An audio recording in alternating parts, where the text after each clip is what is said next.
देखिए, एक बहुत पुरानी कहावत है कि भैया जब कोई नया पौधा आता है, तो बड़े को उसके लिए जगह तो बनानी ही पड़ती है और जब जगह कम हो, तो बड़े को कई बार हटना भी पड़ता है। आने वाले समय में टी20 वर्ल्ड कप हमारे सामने है। काफी सारी इफ एंड बट वाली बातों के बीच में कल रात को एक मीडिया रिपोर्ट निकल कर सामने आई टेलीग्राफ के सोर्सेज की तरफ से कि भैया आने वाले वर्ल्ड कप में विराट कोहली को तभी कंसिडर किया जाएगा जब वो मौजूदा आईपीएल में अच्छा परफॉर्म करेंगे। मतलब आप एक बार इमेजिन करके देखो कि ये आप बात कर रहे हो किंग कोहली के लिए, जिसने क्रिकेट को ओन किया है। अब आप बोलोगे भाई ऐसे कैसे बोल सकते हो? भाई सिर्फ मौजूदा इंस्टेंस के लिए इस बात को समझ लो कि जब से टी20 वर्ल्ड कप शुरू हुआ है, तब से लेकर अभी तक 4 बार बंदा टॉप स्कोरर रह चुका है टूर्नामेंट का। इंडिया की बात नहीं कर रहा हूं मैं, टूर्नामेंट का टॉप स्कोरर रह चुका है। और अगर किसी बंदे में इतना कैलिबर है, तो उसको लेकर आप अगर थोड़ा भी नेगेटिव अप्रोच रख रहे हो, तो कहीं ना कहीं आपकी गलती है। गलती यहां पर विराट कोहली की बस ये है कि वो अपनी पर्सनल लाइफ के कारण क्रिकेट से काफी हद तक एक लंबा ब्रेक ले चुके हैं। चाहे हम 50 ओवर वर्ल्ड कप के पहले की बात कर लें या हम 50 ओवर वर्ल्ड कप के बाद की बात कर लें। मतलब हिंदुस्तान टाइम्स की एक हेडलाइन पढ़ के मैं काफी ज्यादा चौंक गया था, जिसमें कि जिस तरीके से इस बात को लिखा गया था, वो वाकई में काफी ज्यादा शॉकिंग था। मतलब उसकी हेडलाइन में लिखा था कि BCCI selection believes Virat Kohli unable to cope with team India's demands, harsh call likely for टी20 वर्ल्ड कप। मतलब कि टीम इंडिया की जो डिमांड्स हैं उसके साथ कोप अप नहीं कर पा रहा विराट कोहली। हम उस विराट कोहली की बात कर रहे हैं जिसने कि कंटिन्यूअस टेस्ट वनडे टी20 में कंटिन्यूअस न सिर्फ खेला है, बल्कि कप्तानी भी करी है और उसके ऊपर परफॉर्मेंस भी दी है। हम उस विराट कोहली की बात कर रहे हैं। बट हाँ, पिछले कुछ समय से चीजें उस तरीके से नहीं चल रही जिस तरीके से चलना चाहिए थी। एंड ठीक है, समझ में आता है, हर एक की जिंदगी में वाला फेज आता है। बट क्या वाकई में विराट कोहली अगर खेल नहीं रहे तो हमें उनको खत्म कर देना चाहिए? अब दूसरी बात यह आ जाती है जगह बनाने वाली। रिंकू सिंह, यशस्वी जायसवाल, ये दो खिलाड़ी ऐसे हैं जिनको कि शायद ही कोई व्यक्ति कहेगा कि यार इनको टीम में मत लो। जायसवाल ने अभी इंग्लैंड के खिलाफ टी20 खेल दिया टेस्ट मैच में, और रिंकू सिंह के बारे में तो हम जानते ही हैं। रिंकू भैया ने भैया माही जी की याद दिलाई है, सिंपल सी बात मैं तो यही कहूंगा। और ऐसा नहीं कि वो बंदा वन मैच वंडर निकला कि नहीं यार, एक मैच के आखिरी ओवर में 5 छक्के मार के टीम को जीत दिला दी, उसके बाद वो भूल जाओ उसको सारा। ऐसे कई खिलाड़ी हुए आईपीएल में, बट रिंकू सिंह ने वहां से अपनी बात को पकड़ा, संभाला, और ना सिर्फ डोमेस्टिक क्रिकेट में, आईपीएल में जब टीम इंडिया में मौका मिला तब बंदे ने परफॉर्मेंस दी और बोला कि भाई मैं खेलूंगा। और ऐसे खिलाड़ियों को जब आपको मौका देना है तो ऑब्वियस सी बात है 11 ही खिलाड़ी खेल सकते हैं, जगह तो किसी को बनानी पड़ेगी।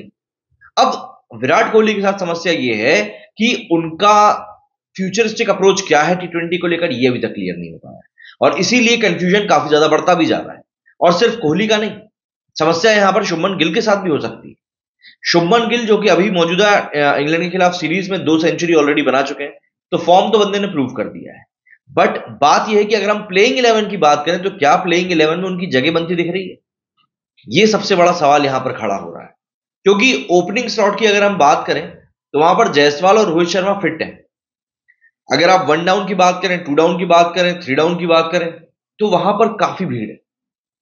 हार्दिक पांड्या वापस आएंगे, ऋषभ पंत वापस आएंगे, इसके बाद में आपके केएल राहुल वापस आएंगे, श्रेयस अय्यर के ऊपर थोड़ा डाउट है, लेकिन ऋतुराज गायकवाड़ वापस आएंगे। तो ये 4 प्लेयर तो मैंने ये आपको गिना दी जिनको कि आपको श्योर शॉट आप खिला सकते हो।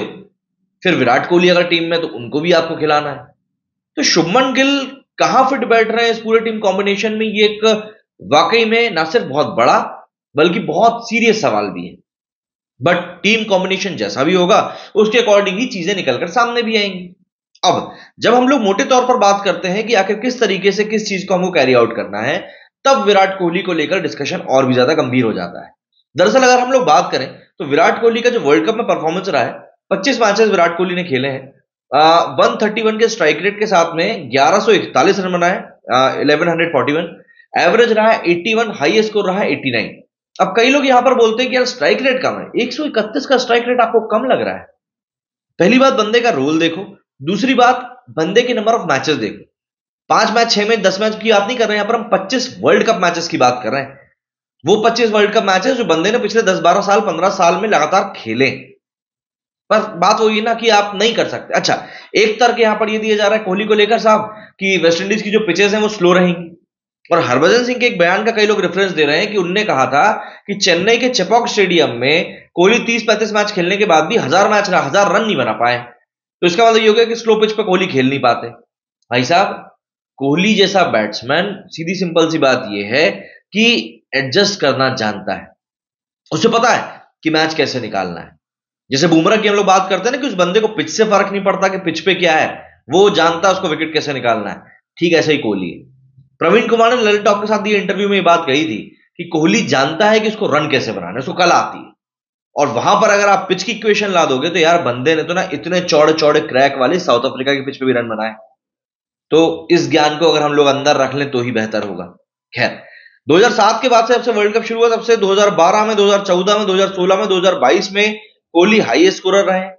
इसके अलावा सबसे बड़ी बात यही आ जाती है कि कोहली की जो लेगेसी है, आप इमेजिन नहीं कर सकते कि आप उसको कैसे इग्नोर कर रहे हैं। मतलब ये वाकई में बहुत ही एक दोगली सी बात हो जाएगी। कहना तो नहीं चाहिए लेकिन हाँ, ये ऐसा ही है। ये दोगली सी बात हो जाएगी। और कहीं ना कहीं सबसे बड़ी बात यही है कि आपको सोचना पड़ेगा कि आप किस जोन में जाकर ये बातें कर रहे हैं। हाँ, ये मैं बिल्कुल मान सकता हूं कि आप आईपीएल को एक स्टेज दे सकते हैं कि यार कोहली को आईपीएल में परफॉर्मेंस देनी पड़ेगी। ये बिल्कुल हम मान सकते हैं। लेकिन फिर एक सवाल ये भी आ जाता है कि आप हमेशा बेस्ट को ही क्वेश्चन क्यों करते हो? तो इसका जवाब भी यह है कि बेस्ट होता ही उस लेवल का है कि उसी से सवाल किए जा सकते हैं। मीडियोकर से कभी सवाल नहीं किए जाते। मीडियोकर्स आते हैं, थोड़ा बहुत दिखाई देते हैं और फिर गायब हो जाते हैं। ऐसे कई खिलाड़ी हैं। बट जो आता है, टिकता है, रुकता है, खेलता है, नाम बनाता है, मुकाम बनाता है, सवाल तो उसी से। क्या कहना है आप लोगों का इस बारे में? कमेंट करके जरूर बताइएगा। मेरे वीडियो फिलहाल उतना ही। जय हिंद, जय भारत।